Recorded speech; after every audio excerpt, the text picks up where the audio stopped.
19장입니다. 3권 19장 1항 386페이지입니다.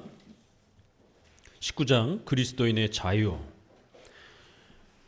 우리 구원론과 관련해서 이신칭의가 이제 이 19장을 통해서 마감됩니다. 그동안 우리가 엄청난 분량으로 이렇게 3권 시작하자마자 구원론을 소개했고, 그 구원론에서 중심이 되는 칭의와 성화, 이런 부분들이 소개되면서 이제 19장에서 이 칭의와 성화에 대한 부분이 마감됩니다. 그리고 이제 20장으로 넘어가게 되면 주기도문이 소개가 됩니다. 자, 이신칭의를 이제 잘 정립하시고 견고하게 뿌리를 내리시며 우리 정통 기독교의 이신칭의가 무엇인지, 또 그 다음에 칭의는 반드시 성화와 또 이렇게 어떻게 조화를 이루는지, 칭의가 앞서가고 그 열매로서 성화가 따라온다라는 겁니다. 절대로 착해서 구원받는 게 아닙니다. 오직 예수 그리스도의 공로로, 오직 하나님의 예정으로, 성령 하나님의 불강력적인 은혜로 우리가 이신칭의, 오직 믿음으로 의롭게 되는 겁니다. 그렇게 의롭게 된 자들은 반드시 성화의 열매, 거룩의 열매를 열매로서 나타내는 겁니다. 칭의는 단회적이고 법정적이고 확정적인 겁니다. 그러나 성화는 우리가 죽을 때까지 점진적으로 또 계속해서 성장해 가면서 열매를 맺는 진행적인 것입니다.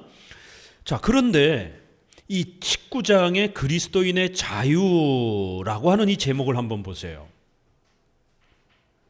칭의와 성화를 확립하고 이제 마지막 정리를 해야 되는데, 그리스도인의 자유가 왜 여기에 등장하라는가? 이 큰 제목만 봐도 칼빈이 이제 구원론을, 성경에 있는 이 구원론을, 정통 기독교의 구원론을 어떻게 풀어내고 설명하는지를 큰 제목을 통해서도 우리가 힌트를 얻을 수가 있습니다. 그리스도인의 자유, 이 자유에 대한 부분이 칭의와 성화를 이해하는 데 있어서 굉장히 중요한, 이제 마지막 좀 더 보충해 줘야 될 중요한 주제로 우리가 잘 이해해야 된다는 거예요. 이 자유에 대한 개념을 오해하거나 곡해하게 되면 칭의와 성화가 망가질 수 있다는 겁니다. 그래서 이 자유라는 개념을 훼손하거나 자유를 맹종, 맹신의 개념으로 뒤바꾼다든가 이렇게 되면 칭의가 망가지는 겁니다.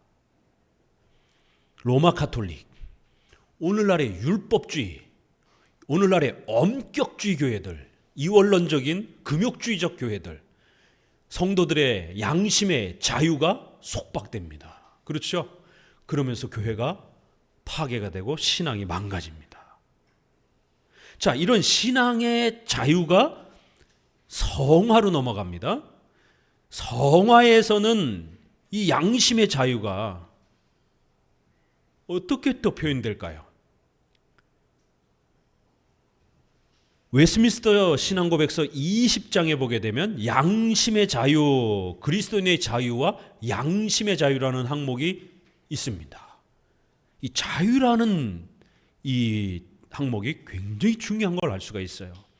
그래서 우리의 양심이 맹종, 맹신, 교회나 이러한 잘못된 신앙에서 벗어나서 오직 하나님의 말씀으로 바르게 깨달아져서 우리의 죄와 악으로부터 자유케 되는 것, 이게 칭의라는 거예요. 그리고 성화로 넘어가서 그리스도인의 양심의 자유와 그리스도인의 자유. 그러니까 웨스민스터 신앙고백에서는 그리스도인의 자유와 양심의 자유 이렇게 표현을 했어요. 기독교 강요에서는 그리스도인의 자유해서 그 두 개를 다 포함했습니다. 그러나 웨스민스터 신앙고백에서는 그리스도인의 자유와 양심의 자유를 조금 분리해서 더 세밀하게 설명을 했습니다. 똑같은 것이지만 적용되는 범위에 따라서 약간 또 다르게 이해할 수도 있는 풍요로움이 있습니다. 자, 생활 부분으로 들어가서 그리스도인의 자유. 그리스도인의 자유가 생활 속에 있어서 억압되어지게 되면 맹종, 맹신이 또 일어납니다. 신앙에 있어서도 맹종, 맹신이 일어나는 것처럼 생활론에서도 맹종, 맹신이 일어날 수 있습니다. 로마 카톨릭에서 맹종, 맹신이 일어납니다. 아직도 교황과 사제가 거의 신처럼 대우받고 있습니다. 크리스천들에게 자유가 없습니다.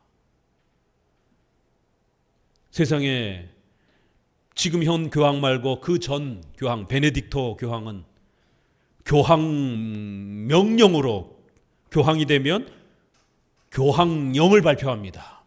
교황령은 거의 성경에 준하는 형태로 카톨릭에게 존중됩니다. 성도들에게는. 교황령 1호법이 이분이 굉장히 보수적인 분이에요. 콘돔 사용은 악이다라고 발표를 한 겁니다. 성생활이 너무 문란하다, 현대인들이. 그런데 지금 교황은 굉장히 진보적인 성향에서 교황이 됐습니다. 유럽의 스페인, 프랑스, 전통적인 카톨릭 국가잖아요. 이쪽에 교황파들이 있습니다. 이태리, 로마, 이쪽은 또 오리지널, 또 역사가 또 오래됐잖아요. 그러니까 이태리 쪽도 로마 가문들이 있습니다. 교황을 배출한. 그래서 이 두 그룹이 어마어마하게 추기경들이 싸우는 거예요. 다음 교황이 되기 위해서. 그래서 오죽했으면 세상에 교황이 살아있는데 살아있는 교황을 밀어내버리고 새로 교황이 된 거예요. 카톨릭법에는 절대로 교황이 죽기 전까지는 교황을 밀어낼 수가 없습니다. 그런데 정치 권력에 의해서 밀어내버리고 교황이 둘이 돼버린 것이. 옛날에 종교개혁 전에는 유럽의 교황, 프랑스의 교황과 로마의 교황이 피 터지게 싸웠습니다. 교황이 둘이 돼가지고 내가 더 전통이다 이러면서. 그런데 현재 지금 교황은 굉장히 진보적 성향의 지역의 그러한 출신 사람입니다. 에이즈를 방지하기 위해서 콘돔을 사용해도 된다라고 허락을 해버렸습니다. 그래서 이게 살아있는 두 교황의 콘돔 논쟁이라고 하는 웃지 못할 유명한 카톨릭 교황이 얼마나 가짜이고 허무맹랑한지를 우리가 현실의 눈으로 볼 수 있는 겁니다. 한쪽은 어떤 행위도 피임은 죄라는 거예요. 창세기 1장에 있는 것처럼 생육하고 번성하여 충만하라라고 했으니까 낳는 대로 낳아야 된다라는 거예요. 절대로 피임하면 죄라는 거예요. 그러나 현재의 교황은 피임해도 된다 이렇게 말한 겁니다. 그래서 성과 관련해서 현대의학의 이 피임 도구가 죄냐 아니냐의 논쟁이 벌어진 것이. 얼마나 이게 웃지 못할 일입니까? 교황의 명령을 하나님의 말씀처럼 받드는 카톨릭 사람들이 한쪽 교황은 죄라고 그러고 한쪽 교황은 죄가 아니라고 그러고, 그러면 누구 말이 맞는 거예요? 그러면 도대체. 그러면 교황도 이렇게 서로 자기들 의견이 틀릴 수 있구나. 그런데 결국 그들의 주장은 부부의 성생활에 자유를 빼앗는 심각한 율법주의인 겁니다. 우리 장로교에서는 절대로 부부의 이러한 성생활에 대해서 함부로 끼어들거나 관여하지 아니하고, 또 현대의학의 이러한 여러 피임에 대한 이런 부분들을 애를 낳지 않으려고 하는 것이 죄지, 언제 낳을 것인가, 몇 명을 낳을 것인가, 이것은 자유라는 거예요. 자, 지금 우리 성화를 바르게 잘 이해하기 위해서는 이 자유라는 개념이 이렇게 중요한 겁니다. 성화, 우리 성도들의 윤리, 생활에서 성도들이 자유를 빼앗기게 되면 어떤 일이 벌어지겠어요? 여러분의 인생 망가집니다. 나뿐만 아니라 가족 전체가 붕괴가 됩니다. 현대에 지금 심각한 사이비 교회들의 이 가스라이팅, 그루밍 폭력 얼마나 심각합니까? 신천지부터 시작해가지고 통일교나 이런 큰 굵직굵직한 거 빼놓고도 또 이렇게 건전한 교단이라고 하는 이단이 아닌 일반 교회 안에서도 이런 심각한 가스라이팅들이, 율법주의적인 그런 가스라이팅들이 얼마나 많습니까? 부동산 투자하고 이러한 투자 행위를 불로소득이라고, 자본소득을 불로소득이라고 그러면서 아주 강력하게 비판하는 이러한 진보적 정치주의자들, 그들의 사회주의적인 영향을 받아서 이러한 평등 분배 개념에 지나치게 빠져서 자본소득을 죄악시 취급하고 불로소득이라고 그럽니다. 근데 이러한 정치 간 국가 간을 그대로 목회자들이 가지고 와서 성도들로 하여금 절대로 투자 못하게 하고 부동산을 소유하는 것을 죄악이라고 말합니다. 구약의 신현을 거기다가 끌어다 적용하면서 봐라, 50년 지나고 나서는 토지를 다 되돌려주지 않았느냐? 웃기는 것이죠. 그런 해석은 신현은 토지에 원소유자가 있는 거고, 혹시라도 가난과 어려움 때문에 먹고 살 게 없어서 잠깐 남의 집에 가서 종노릇하면서 그렇게 자신의 토지를 잃어버린 거예요. 그런 사람들에게 토지를 회복시켜주는 겁니다. 그리고 원래의 토지를 자기 소유로 가지고 있었던 사람들은 여전히 가지고 있는 거예요. 토지를 잃어버렸던, 가난 때문에 먹고 사는 문제 때문에 잃어버렸던 사람들에게 일정 기간 사용권을 주고 다시 회복시켜주는 그런 희년제도입니다.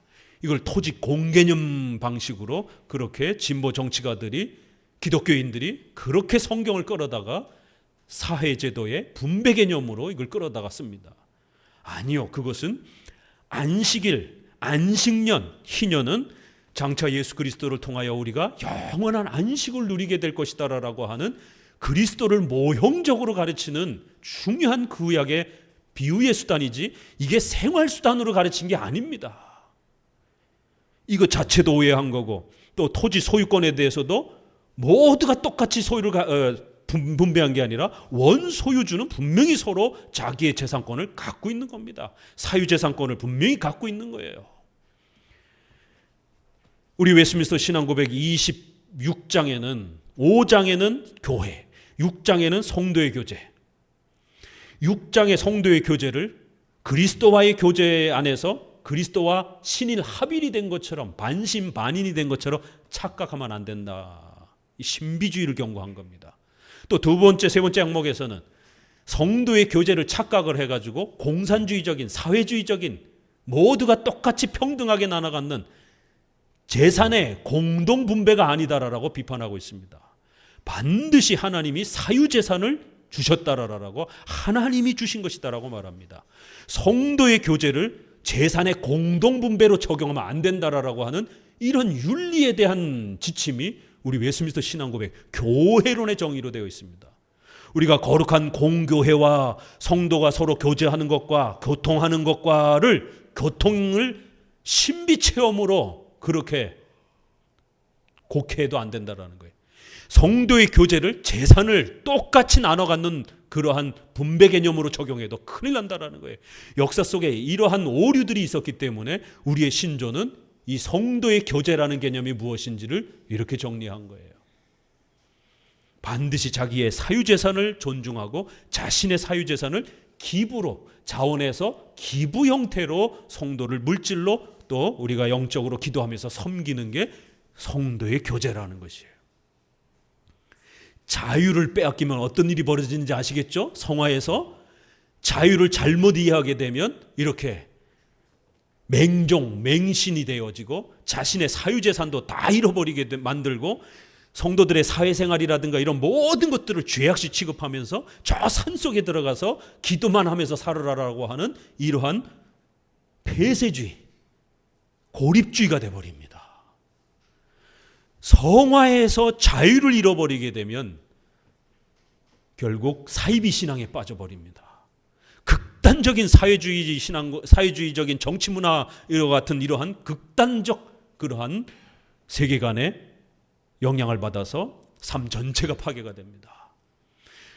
이런 이유 때문에 우리 보수 신앙이 자유를 강조하는, 신앙에 있어서 자유를 강조하는 이러한 신앙이 성화에 있어서 하나님의 말씀 안에서 자유를 주장하는 이 보수 신앙이 왜 국가 간에서 진보 정치와 이런 세계관을 쫓아가지 않는지를 우리 성도들은 이해하셔야 됩니다. 왜 보수 정당의 국가관과 세계관을 쫓아가는지를 이해하셔야 되는 거예요. 우리가 보수 정치의 당원이 되자고 하는 건 아닙니다. 이 땅에 기독교 국가가 그렇게 완성될 수도 없고요. 윤석열 대통령이 기독교인이냐 아니냐, 그게 중요한 게 아닙니다. 적어도 그분이 국가위정자가 교회를 핍박하지는 않는다라는 거예요. 그러나 진보 정부는 대놓고 교회를 핍박한다라는 거예요. 적어도 국가위정자가 교회를 핍박하지 않는 위정자가 세워지는 게 우리 크리스찬들에겐 굉장히 중요한 겁니다. 희망사항은 크리스찬이 기독교 위정자가 되면 얼마나 좋겠습니까? 그러나 이렇게 다종교 사회에서 그건 쉽지가 않은 겁니다. 유럽, 스코틀랜드, 영국 이런 데들은 불신자가 국가 위정자가 된 적이 없어요. 우리랑 정반대요. 그렇죠? 그러니까 거기서는 태어나면서부터 다 기독교인이다 보니까 항상 기독교 위정자가 기독교인이었어요. 위정자가. 그래서 그 위정자가 가톨릭인이냐 개신교인이냐 이 논쟁과 싸움이 좀 더 심했던 겁니다. 그러나 우리는 위정자가 불신자냐 신자냐 이런 고민을 갖고 있잖아요. 그래서 만약 위정자가 비록 불교인이라 할지라도 타종교인이라 할지라도 기독교에 대해서 적대적이지 않으면 우리는 그 위정자를 존중하는 겁니다. 왜요? 교회에 대해서 핍박하지는 않으니까. 교회를 막 이렇게 지켜 세우지는 않는다 할지라도, 교회를 막 강력하게 보호하지는 않는다 할지라도 핍박은 안 하잖아요. 그런데 진보 위정자들은 교회를 자신들의 어떤 이념과 세계관 때문에 왜 그토록 교회를 미워하는지 모르겠어요. 이유가 있는 겁니다. 그들의 세계관, 문화관 때문에 그런 거예요. 그들을 지배하고 있는 독특한 세계관 때문에 교회가 자신들의 정치에 방해가 된다라고 생각을 하는 거예요. 어디서 왔겠습니까? 이슬람 세력, 교회를 적대시하잖아요. 유독 이슬람 세력은 교회를 적대시합니다. 역사 속에서 사회주의, 공산주의는 유독 교회를 싫어합니다. 어떤 특정한 위정자가 교회를 아주 혐오하고 극도로 미워한다면 그의 정치 세계관과 철학에 뭐가 문제가 있는 겁니다. 그래서 보수 신앙은 자유를 강조하는 이러한 신앙과는 자유를 좀 더 강조하는 국가관을 함께 추종할 수밖에 없는 겁니다. 진보적 정치가는 자유를 별로 중요하게 여기지 않습니다. 오죽하면 그들의 정당 성명서에 자유를 빼자라라라고. 자유 빼면 뭐가 됩니까? 북한도 민주주의예요. 공화국입니다. 북한도. 북한이 독재주의를 나라 이름에다가 만들지 않았습니다. 리퍼블릭이에요. 거기도 민주주의 공화국입니다. 어떤 공화국이에요? 조선 민주주의 공화국이에요. 우리는요, 자유 민주주의 공화국이고요. 그래서 리퍼블릭이라는 말을 우리도 쓰는 거고 저들도 쓰는 겁니다. 사회 민주주의 공화국인 거예요. 우리는 자유 민주주의 공화국. 우리 청년들에게, 젊은 세대들에게 이거 부지런히 가르쳐야 됩니다. 자유가 얼마나 중요한 것인지, 정치, 세계, 문화관에 있어서 자유가 인간에게 있어서 얼마나 소중한 것인지를 가르쳐야 됩니다. 민주주의 사회 속에 살아가면서 자유가 무엇인지를 모르고 제대로 교육받지를 못했어요. 자유, 신앙의 자유가 아니라 일반 인간으로서의 자유. 두 번째, 공화국이 무엇인지. 자유, 공화, 민주, 그 다음에 이런 기본 개념들을 제대로 역사와 또 철학에서 학생들이 학교에서 공부를 배우고 바르게 인식하지를 못하다 보니까 뭐 이 정부면 어떻고 저 정부면 어때, 이런 인식들이 일어나는 겁니다. 적어도 자유를 강조하는 정부가 되는 겁니다. 그러한 정부와 국가가 시민으로서 가장 근대 문명 국가에서 경험해 봤잖아요. 세계 대전을 치르면서 가장 안전하고 그나마 그래도 이 땅에 있는 수많은 봉건제부터 영주제부터 시작해서 수많은 공산주의, 민주주의 여러 경험들을 통해서 그나마 일반 시민이 자유를 보장받고 재산과 생명을 그나마 그래도 법적으로 보호받을 수 있는 법치주의의 이러한 보호를 받을 수 있는 것이 바로 자유를 강조하는 민주공화국입니다. 그래서 자유를 빼앗으려고 하는 어떤 어떠한 시도를 만약 혹시라도 국가 위정자와 정당이 한다라면 시민들은 목숨을 걸고 저항해야 됩니다. 왜요? 그 자유 한번 뺏기게 되면 두 번 다시 돌아오기 쉽지 않습니다. 지금 시리아 내전 보세요. 아프가니스탄 보세요. 아프가니스탄이요, 우리나라보다 훨씬 더 서구 문명을 빨리 받아들여서 미니스커트를 우리나라보다 더 먼저 입은 나라입니다. 굉장히 자유분방하고 여성들이 굉장히 자유롭게 교육받고 활동하고 직업에 이런 부분들을 활동했던 나라예요. 그런데 이슬람으로 전환이 되면서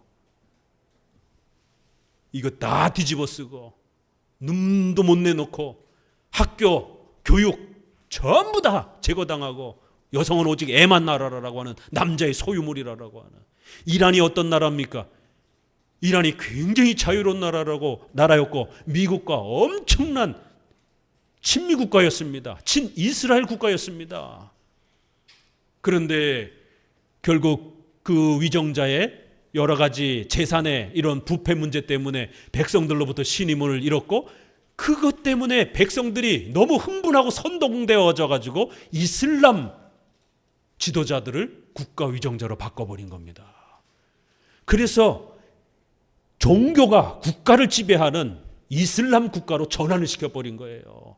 그리고 나서부터는 모든 여성들의 자유가 차단됐습니다. 반미 국가가 되었습니다. 나라가 한순간에 뒤집어지는 것 순식간입니다. 우리나라는 전 세계 유일한 분단 국가입니다.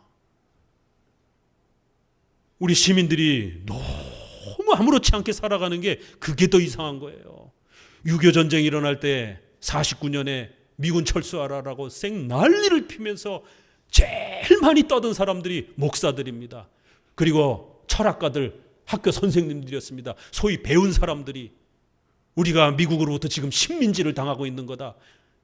미국이 지금 우리를 지배하고 있는 거다. 그러니까 미국 내쫓고 우리가 북한과 자유통일을 이루어서 우리 스스로 통치해야 된다라고 아주 그럴듯하게, 또 교회의 목회자들이, 진보적 성향을 가진 목회자들이 가장 강력하게 떠들었습니다. 그리고 나서는 50년에 전쟁이 벌어진 거예요.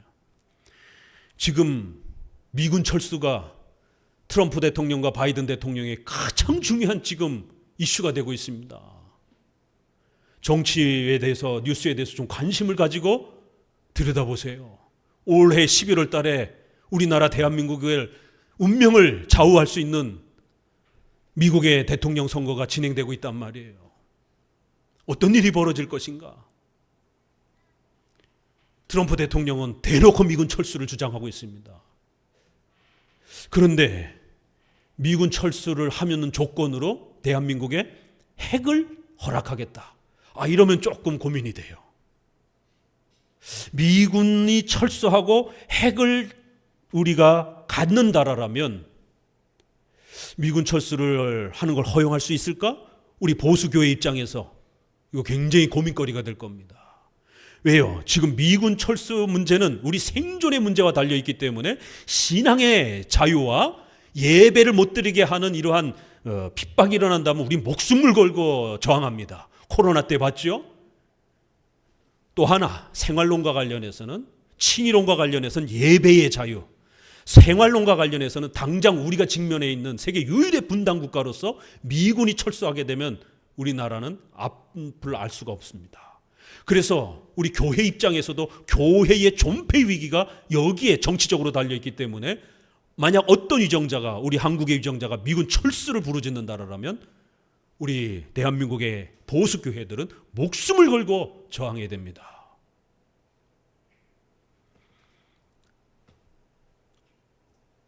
수많은 서구 이러한 중동의 분쟁 국가들이 미군이 철수가 되고 난 다음에 어떤 일이 벌어졌습니까? 내전이 벌어졌어요. 시리아라든가 아프가니스탄, 파키스탄 이런 나라들 아직도 지금 내전 중에 있습니다. 그런데 그 조건으로 핵을 주겠다라는 거예요. 미군이 한국에 주둔하는 것과 아니면 핵을 우리가 갖는 것, 둘 중에 선택을 해야 된다라면 우리 보수교회 목회자들과 이제 장로들은 교회의 대표자들로서 각 교단마다 이 문제, 사회 문제에 대해서 교단은 어떤 입장을 취해야 될지에 대해서 엄청난 고민과 토론 후에 교단의 성명서가 발표가 될 겁니다. 저 개인적으로는 핵을 우리가 소유한다라면 그것도 뭐 나쁘진 않을 것 같아요. 만약 둘 중에 하나를 선택을 해야 된다라면, 미군 철수와 핵 둘 중에 하나를만 허락된다라면, 지금 우크라이나 전쟁 있잖아요.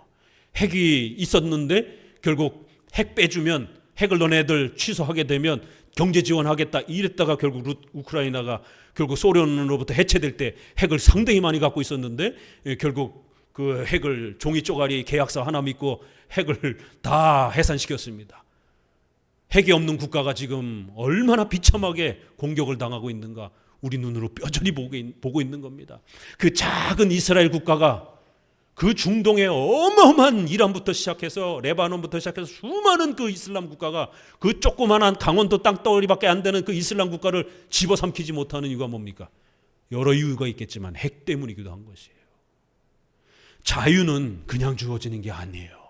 목사님이 왜 갑자기 무슨 핵 얘기를 하고 왜 이런 얘기를 하는가? 성화, 우리의 생활에 있어서 자유라는 게 얼마나 중요한가?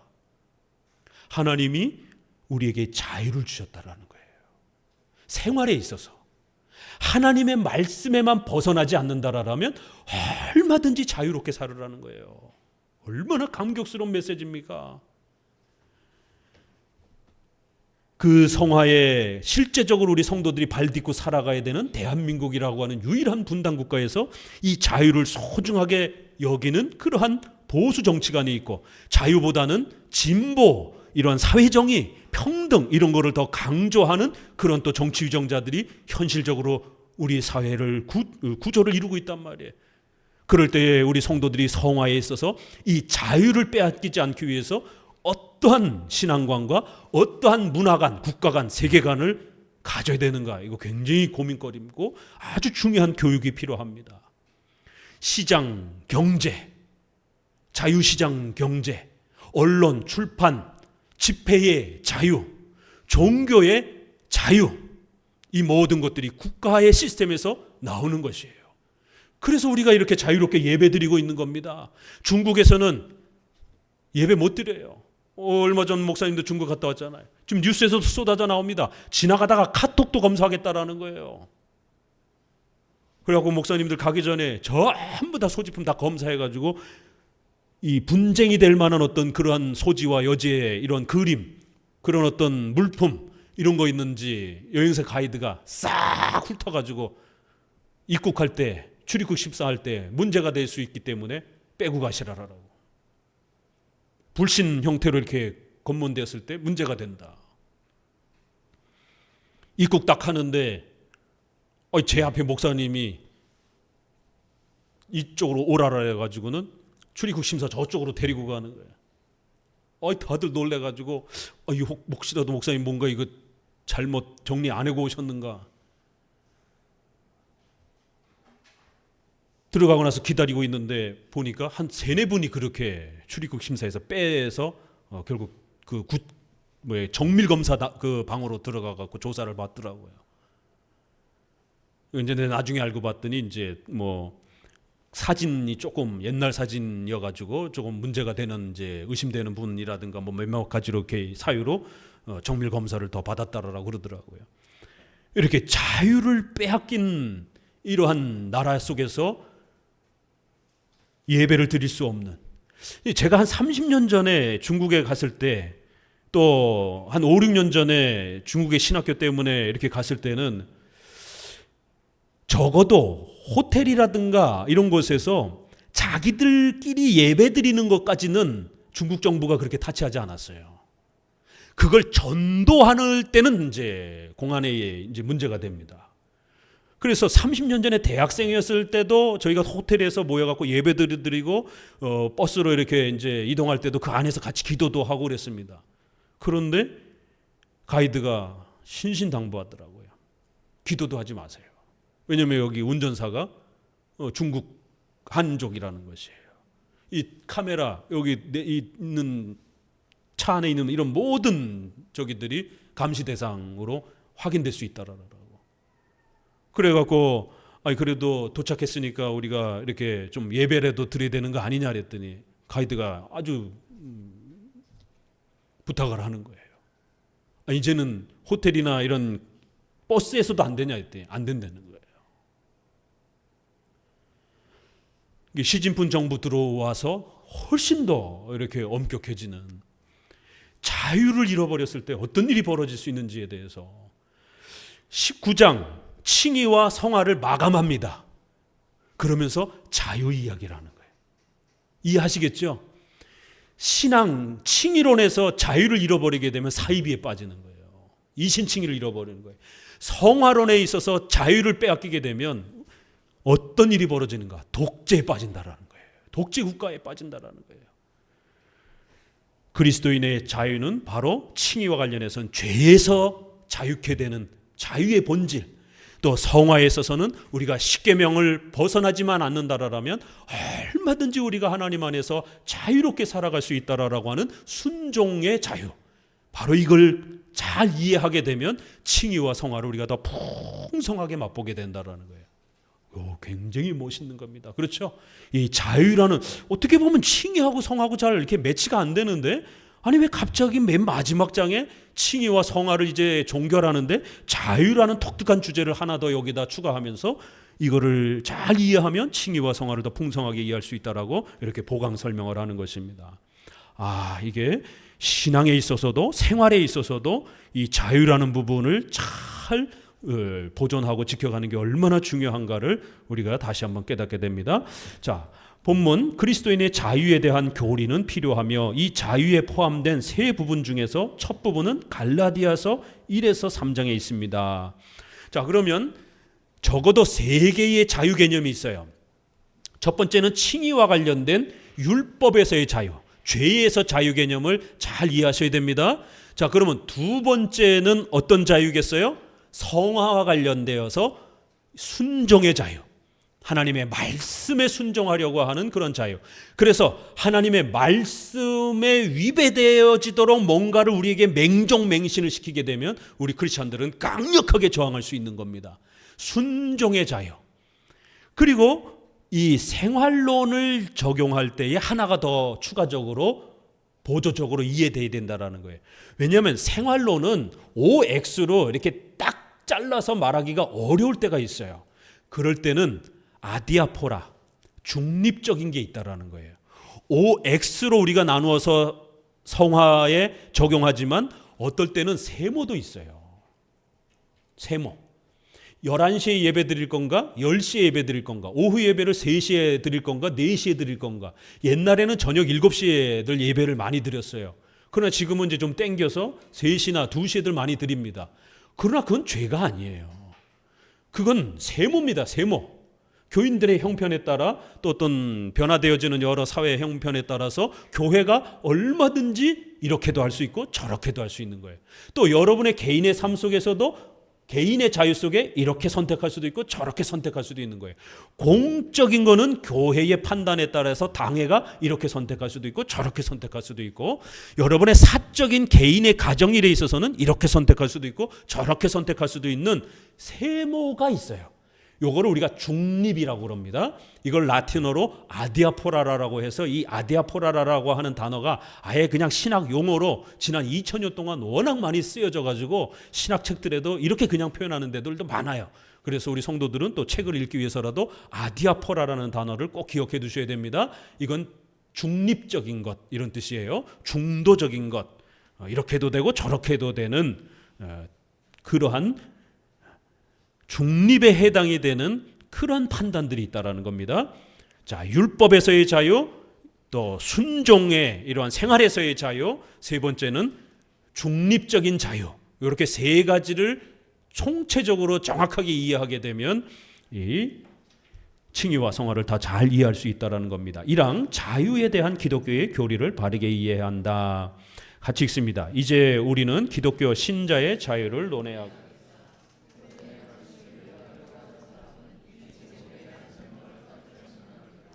이것은 근본적으로 필요한 일이며 이것을 모르고는 양심은 거의 아무 일도 확신 있게 시도할 수 없으며 여러 가지 일에 주저하고 위축되며 항상 불안과 동요를 느낀다.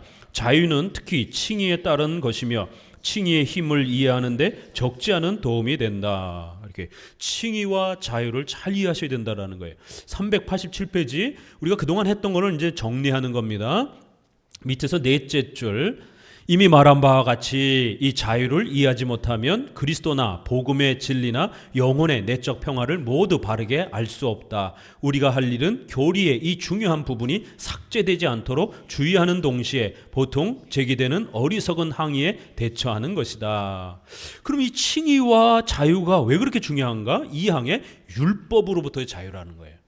그러니까 이 칭의를 잘못 이해해서 국가로부터의 자유, 교통법규로부터의 자유, 효도를 해야 되는 것으로부터의 자유, 우리 학생들 공부하기 싫으니까 공부하기 싫은 것으로부터의, 공부하는 것에 대한 부담으로부터의 자유, 이 기독교를 그런 식으로 적용하면 큰일 난다라는 거예요.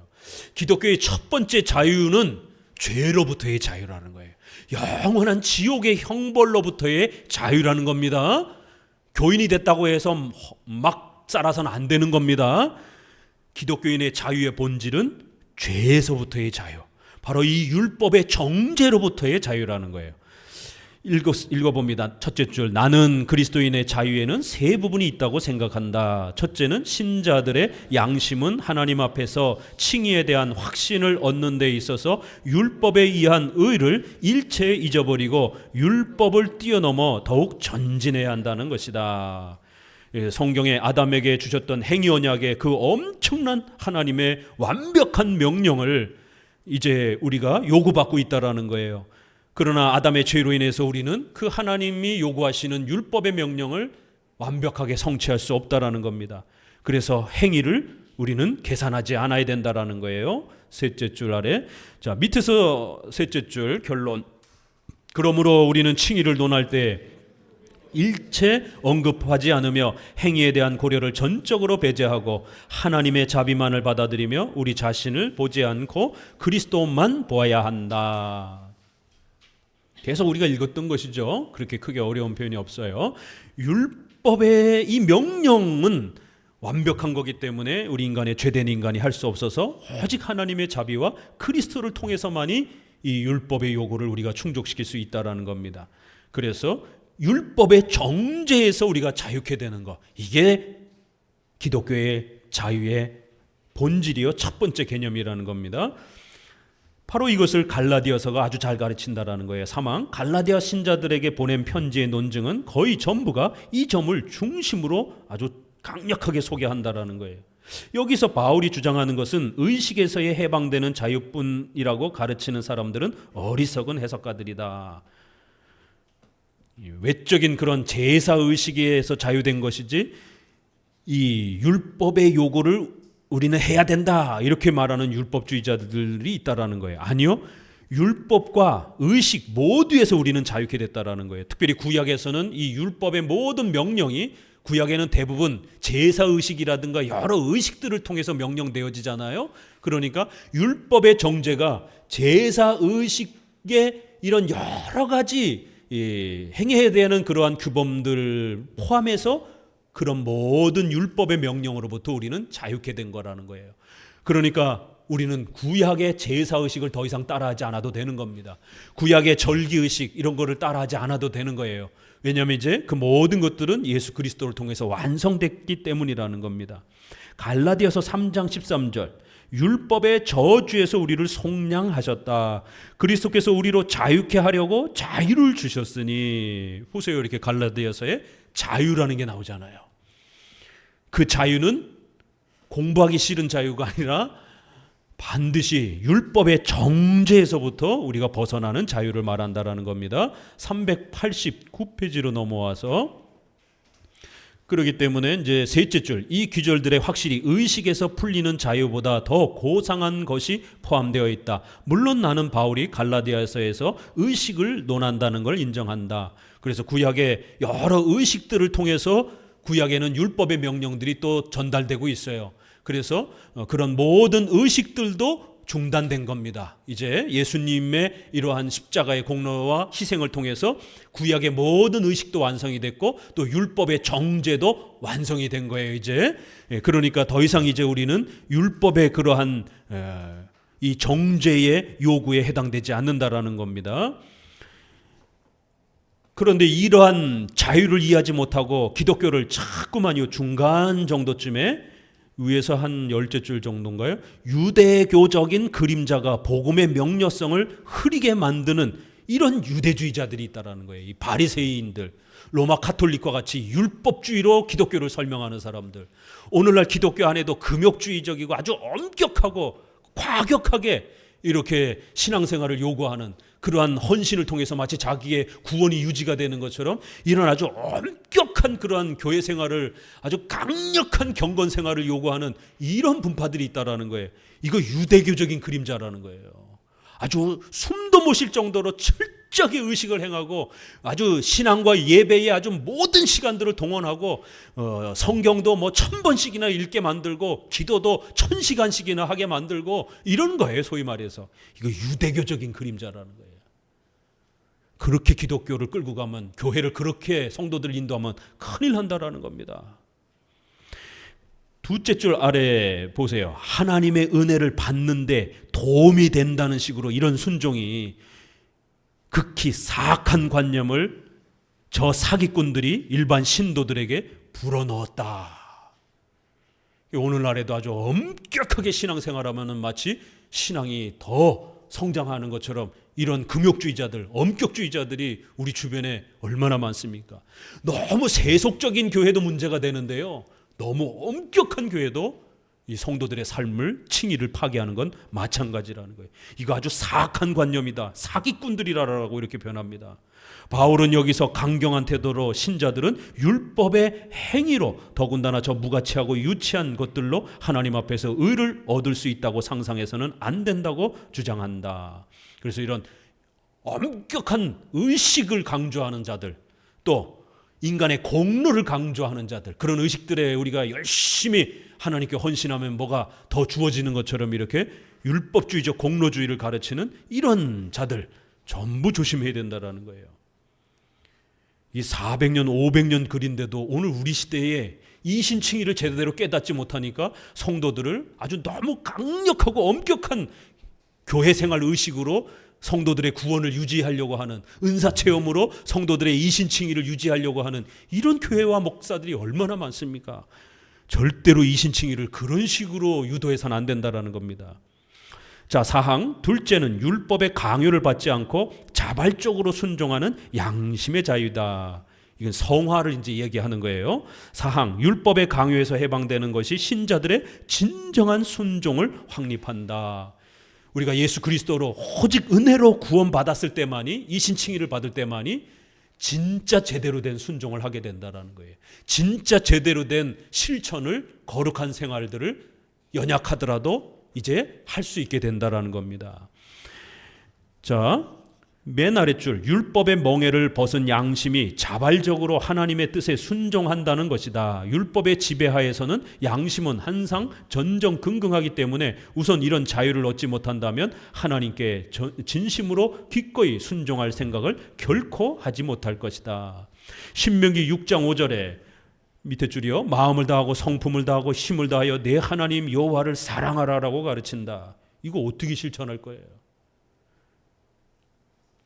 그래서 금욕주의자들이, 엄격주의자들이 더 세게. 그래서 이게 금욕주의나 이 세게 신앙생활을 하다가 이렇게 교회를 나오신 분들은 그런데 또 갑니다. 이 자극에 물들어져 있어가지고 아주 센 자극만 찾으러 다니는 거예요. 이단에 빠졌던 사람들이 이단에 또 가는 이유가 그런 데 있습니다. 평범한 밥을 못 먹는 거예요. 단짠이 아주 센 것만 이렇게 맛이 들려가지고, 이렇게 건강한 교회가 평범하게 신앙생활을 성도들에게 요구하고 평범한 이러한 예배를 이렇게 요구하면 밋밋해가지고 이게 재미없다 생각하는 거예요. 뭔가 아주 성도들의 헌신을 아주 강력하게 요구하고 숨도 못 쉴 정도로 일주일 내내 아주 그냥 막 빡세게, 막 아주 세게 이렇게 막 뭔가 헌신을 막 요구하고 이러면 본인 스스로도 뭔가 한 것 같거든요. 내가 그래도 하나님 앞에 기도를 이번 주에 100시간 했구나. 종교적 위안을 받는 거예요. 그러니까 참 저도 목회자로서 갈등을 느낄 때가 참 많아요. 참 이 잘 변화되지 않고 잘 성장하지 않고 잘 안 움직이는 성도들에게 한번 좀 세게 좀 이렇게 하면 어떨까? 그러나 거기에서 선을 넘는 순간 목회자도 망가지는 겁니다. 더 세게 더 세게 더 세게. 그러면 평범함으로 못 돌아옵니다. 그때부터는. 세속주의가 위험하다고 해서 그렇게 센 신앙생활을, 너무 과격한 신앙생활을 추구하게 되면 성도들의 신앙생활 다 망가집니다. 인간은 그렇게 못해요. 목사도 그렇게 하루 일주일에 10시간 100시간씩 그렇게 기도 못합니다. 1000시간씩 성경 읽고 이렇게 못합니다. 연약한 성도들의 모습을 인정해줘야 되는 겁니다. 마음을 다하고 성품을 다하고 힘을 다하여, 이건 죽을 때까지 우리가 최선을 다해서 노력하면 되는 것이지, 이러한 어떤 메시지를 가지고 그냥 너무 세게 밀어붙이면 안 되는 거예요.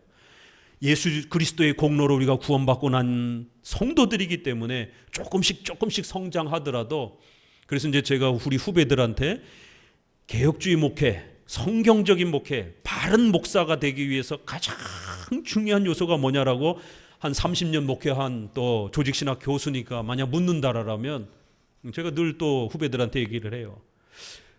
어떻게 하는 게 중요합니까? 몇 가지 비밀을 좀 가르쳐 주세요.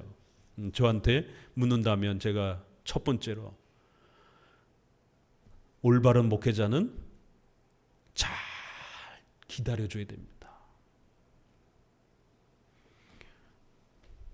금방 안 변해도, 성도들이 금방 성장하지 않아도 기다려줘야 돼요. 이 목회자들이 기다리지를 못하니까 막 자꾸 쪼게 되는 거예요. 자꾸 막 밀어붙이게 되는 거예요. 세게 자꾸 막 억압하게 되는 거예요. 근데 이 목회자가 기다리는 거요, 이거 도통 힘든 게 아닙니다. 주일 성수 시작하는 거 얼마나 어려운 겁니까? 그 성도들이 이제 세례받고 주일 성수를 시작합니다. 오후 예배까지 드리고 갔으면 얼마나 좋겠어요. 근데 오후 예배 못 드리고 가더라도 일단 주일 성수 오전 예배만이라도 잘 드리고 가면 얼마나 감사해요. 기다려줘야 되는 거예요. 교육하고 권면하고 위로하면서 기다려줘야 되는 거예요. 협박하고 이러면서 하는 게 아니라, 이러한 기다림이 하나님이 그를 성장시킬 때까지 목회자가 잘 기다려주면서 따신 밥을 먹여주는 거예요. 너무 단짠 막 이렇게 센 거 이런 거를 먹이는 게 아니라 평범한 우리의 성경의 일상적인 이러한 말씀들을, 교리를 평범하게 부지런히 가르쳐 가는 겁니다. 이 기다리는 게, 목회자 화내기 시작하게 되면, 성질내기 시작하게 되면 성도들 다 떠나갑니다. 그래서 제가 후배들한테, 목회자는 잘 기다릴 줄 알아야 된다. 화가 나고 때로는 속이 상해도 그 억누르고 참고 견디면서 성도가 성장할 때까지 기다려줘야 되는 이런 비밀이 있습니다. 왜요? 목회도 목사가 하는 게 아니기 때문에 하나님께서 성령의 역사를 통해서 또 성도들을 깨우치고 이끌어 가시는 것도 하나님이기 때문에, 내 기준에 안 맞는다고 해서 또 그렇게 막 세게 이러고 하고 그러면 안 된다라는 거예요. 자, 5항, 강요에서 해방됨으로써 우리는 기꺼이 순종할 수 있게 된다. 율법의 표준으로 측정한다면 우리의 모든 행위는 율법의 저주하에 있다는 것을 깨달아야 된다. 그렇기 때문에 억지로 강요해서 될 문제가 아니라는 것이에요. 제대로 된 이신칭의를 가르치고 예수 그리스도의 공로를 바르게 가르쳐서 성도들이 참된 신앙을 정확하게 깨달을 수 있도록 도와줘야지, 강요 형태로 그렇게 윽박지르고 이러면 안 된다라는 겁니다.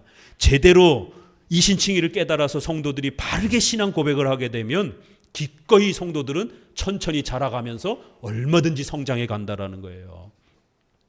하나님께서도 이렇게 아버지와 같이 인자하심으로 셋째 줄 넷째 줄에 이렇게 하나님의 부르심을 듣는다면 그들은 쾌활하게 또 열렬하게 응답하며 하나님의 지도를 따를 것이다. 이런 표현.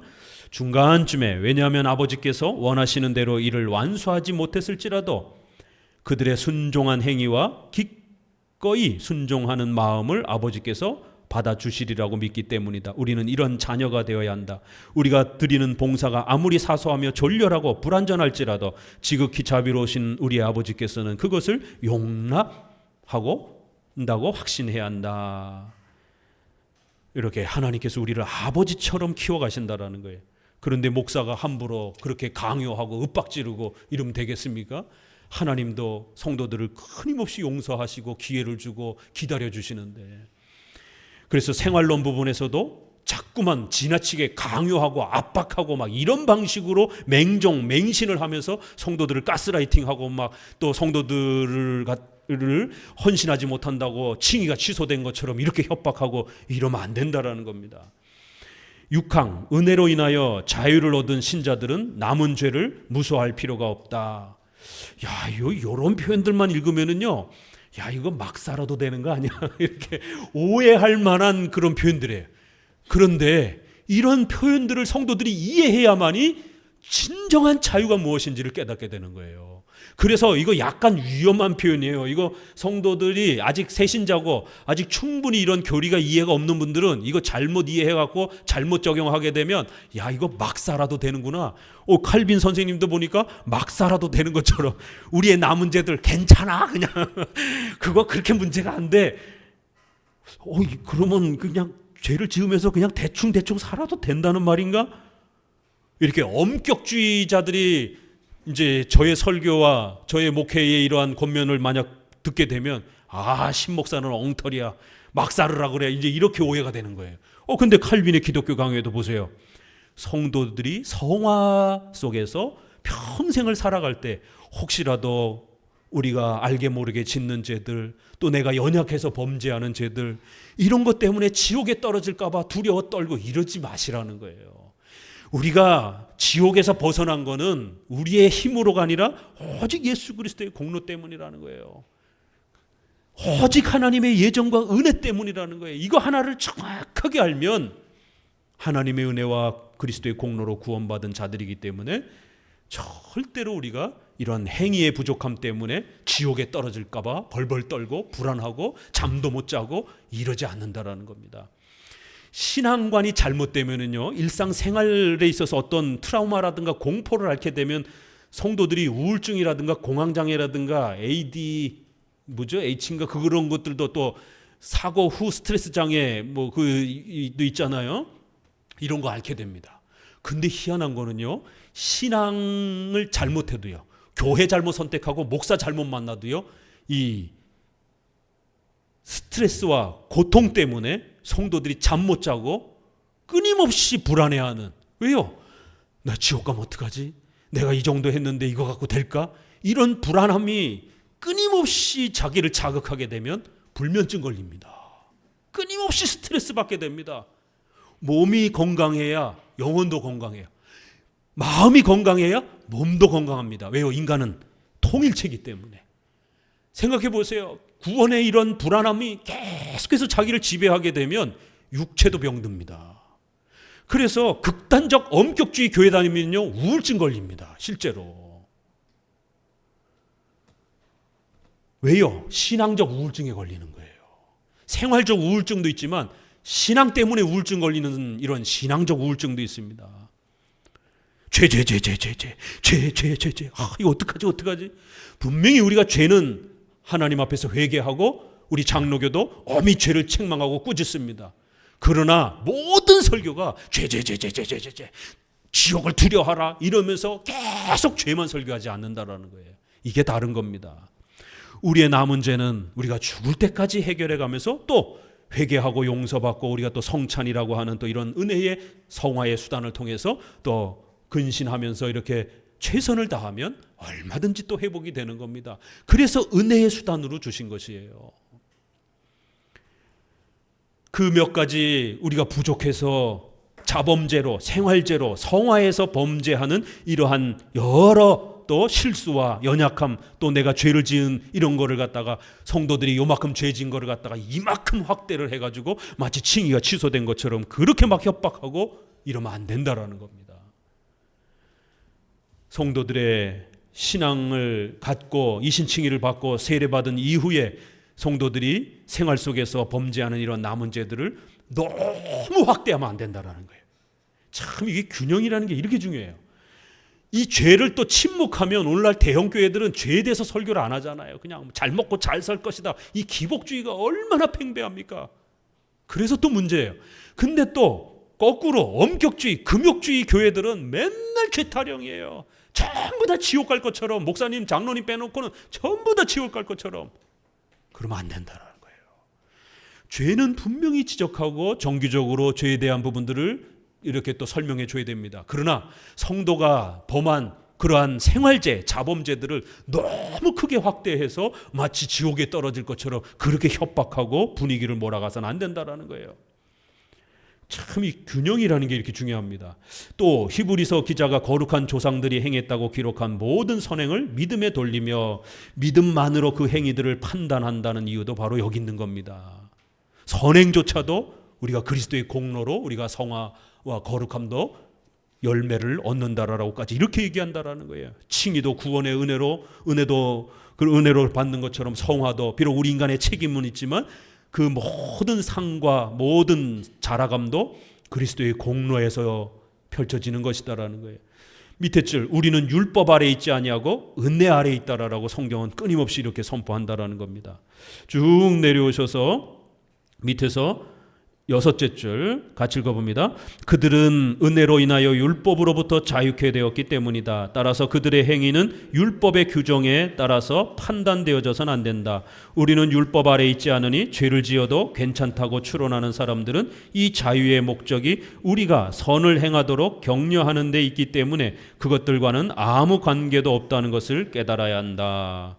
예, 우리가 지금 자유를 이야기하고 있지만 그 자유가 막 살아도 되는 것처럼 이런 가르침이 아니라는 거예요. 성경적 자유 개념은 죄로부터의 자유, 또 우리가 생활 속에서 이렇게 신자이기 때문에 십계명의 이러한 기준을 잘 지켜가려고 한다면 그 십계명의 토대 아래서 우리 성도들이 얼마든지 자유롭게 살아가도록, 그래서 성경은 모든 구체적 사안을 문자로 남겨놓지 않은 겁니다.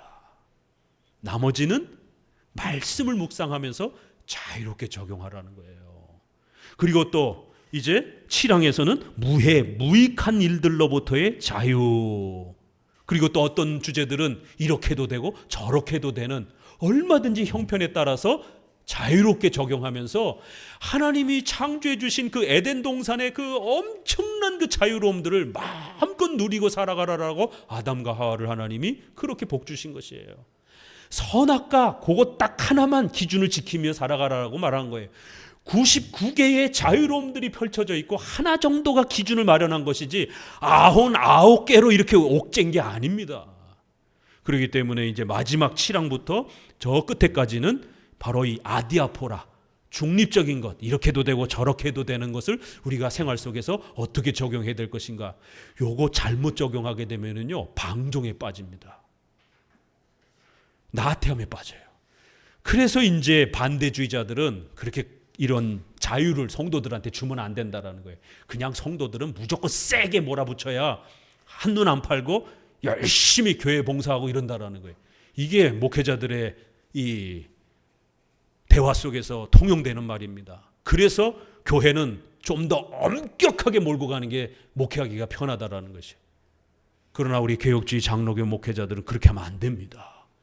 하나님이 그 자유를 주셨기 때문에 목회자 스스로도 함부로 성도들의 자유를 빼앗으면 안 돼요. 근데 이 자유가 잘못 이해되어지고 적용되면 방종이 또 돼요. 이 자유를 안 가르쳤을 때는요, 율법주의적인 개념 속에서 또 기복주의적인 어떤 목적 속에서라도 부자가 되고 싶어서 주일 성수 안 빼먹고 열심히 주일 성수합니다. 맹목적으로 주일 성수합니다. 근데 이제 장로교의 자유를 배우게 되면은요, 피치 못할 경우에 병원에 입원한다든가 사고가 났다든가 어떤 심각한 어떤 위기에 처하게 되면 주일 성수를 하지 못해도 허락해 줍니다. 아, 이게 이래서 어려운 거예요. 이거는 피치 못할 우리 성도들의 생명을 보존하기 위해서 배려해 주는 건데, 이걸 잘못 적용하게 되면 이제 나 주일날 목사님 이래서 못 가겠어요, 이런 핑계가 또 돼요. 그렇지만 연약해서 그런 거예요. 계속 배워가면 괜찮고 성장해 갈 수 있습니다. 구데기 무서워서 장 못 담그는 게 아니잖아요. 성도들에게 자유를 빼앗게 되면 어린애가 돼버립니다. 성도들에게 자유를 가르쳐야 정말 마음에서 우러나는 진짜 진짜 제대로 된 교회에 대한 헌신, 하나님께 대한 순종, 또 아주 성숙한 크리스찬으로서 국가 사회에서 어떤 게 옳은 것인지를 하나님 앞에서 분별하면서 국가의 지도자로서 세상에 또 영향력을 끼치는 그런 훌륭한 리더로서 이런 역량을 감당하지, 맨날 시키는 대로만 하게 되는 이런 맹종맹신의 이 어린애 같은 신앙 가지고는 세상을 변화시킬 수 없습니다. 세상을 이끌어갈 수가 없는 거예요.